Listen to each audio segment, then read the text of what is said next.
పచ్చళ్ళ బ్యాచ్ ఒకసారి వేసుకోండి.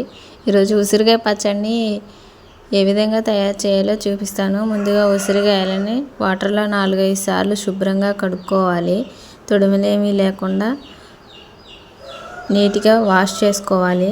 ఇప్పుడు వీటిని ఫ్యాన్ కింద ఒక క్లాత్ వేసుకొని ఆరబెట్టుకోవాలి. ఒక 10 మినిట్స్లో ఆరిపోతాయి. అసలు తడి అనేది లేకుండా మంచిగా శుభ్రంగా తుడుచుకోవాలి గుడ్డతో.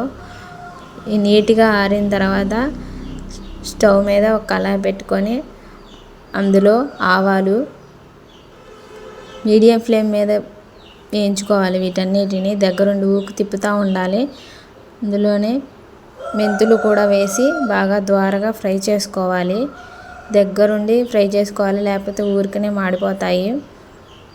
ఇలా 2 వేయించుకున్న తర్వాత తీసి పక్కన పెట్టుకోవాలి. ఇలా తీసి పక్కన పెట్టుకోవాలి. అదే కళాయిలో శనగ నూనెని నేను 5 కేజీలు కాయలు తీసుకుంటున్నా కాబట్టి 2 కేజీల నూనె పోసుకుంటున్నాను కళాయిలో. ఇదంతా మీడియం ఫ్లేమ్ మీద పెట్టుకొని చేసుకోవాలి.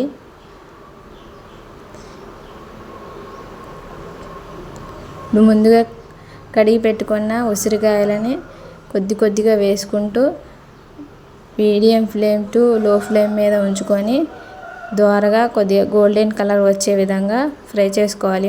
మధ్యలో తిప్పుకుంటూ ఉండాలి. ఇదన్నిటిని దగ్గరుండి చేసుకోవాలి, లేకపోతే ఊకనే మాడిపోతాయి. మాడిపోతే పచ్చడి చేదొస్తుంది.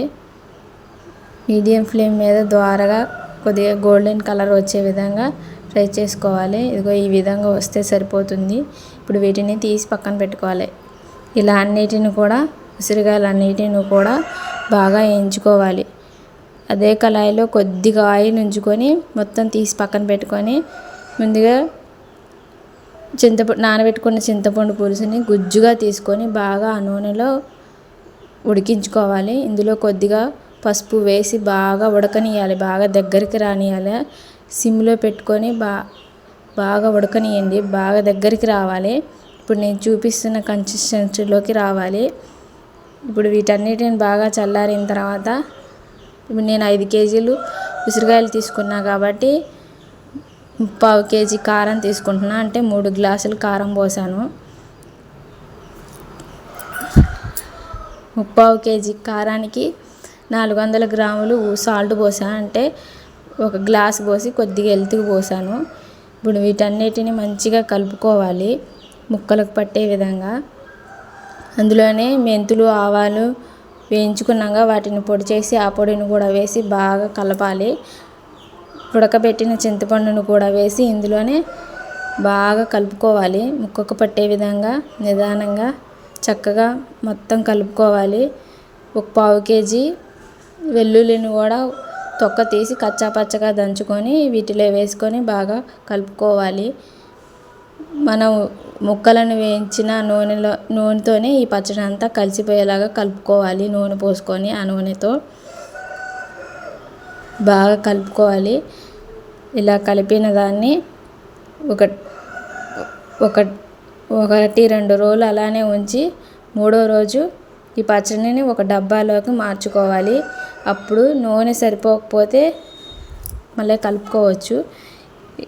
2 రోజులు అయిన తర్వాత చూసి దాన్ని బట్టి నూనె కలుపుకోండి. ఇప్పుడు ఈ 3వ రోజు ఇలా ఉంటుంది పచ్చడి.